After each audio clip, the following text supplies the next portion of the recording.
There, it's Angela Critters. A few months ago, right before the holidays, I posted one of my favorite recipes.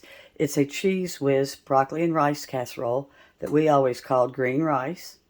And I just went on and on about how good it was. Well, I had not made it in a few years, and I made it from memory, and my family was very disappointed. So I decided to research what I did wrong, and I went through my recipe box and found out that there are two versions. There's a version I put up where you cook everything first, and there's a raw version. Well, we're making the raw version real quickly today because it definitely will knock your socks off. I'm doubling the recipe, but I'm going to put the original recipe in my description box. So I've got a little over half of a cup of celery, actually about a cup of celery and a cup of onion that I cooked down last night in some butter. I'm adding 2 cups of raw, long grain, enriched instant rice. The recipe only calls for 1. I'm adding a cold 15-ounce Cheez Whiz.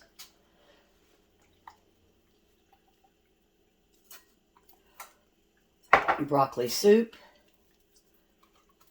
It calls for chicken or mushroom.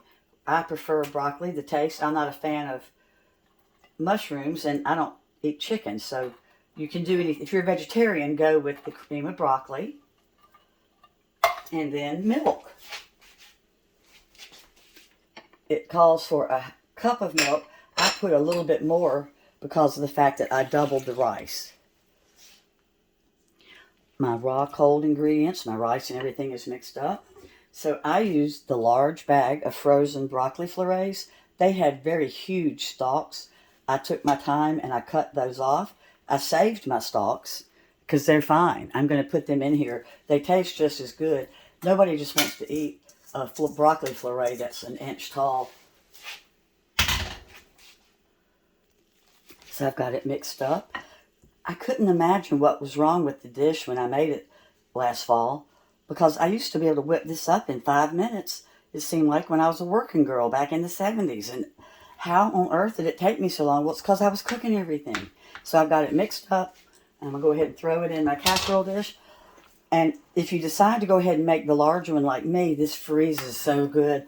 And I'm not a fan of minute rice. I don't keep it in my pantry. I have to buy it for this dish. But this dish is that good that you'll keep minute rice on hand. These flavors are like magic together. And this looks a little dry, so I think I'm going to add a little bit more milk. Actually, I think I'm going to add a little bit of broth, because this calls for either milk or water. It's your choice. And we prefer milk because it makes it really creamy. But I'm going to put in a little bit of broth, and instead of the water, because I love broth. I always like to substitute broth for water. So I'm going to make one big one, then I'm going to freeze the smaller one, going into a 350 oven for 30 minutes. My rice is kind of crunchy. I made a mistake. I should have put the lid on. I'm adding a touch more broth, and I'm going to put the lid back on and put them back in. There it is. Now, when I started making this in the early 70s, we always called it Franny's green rice, because Franny's the one that gave it to me.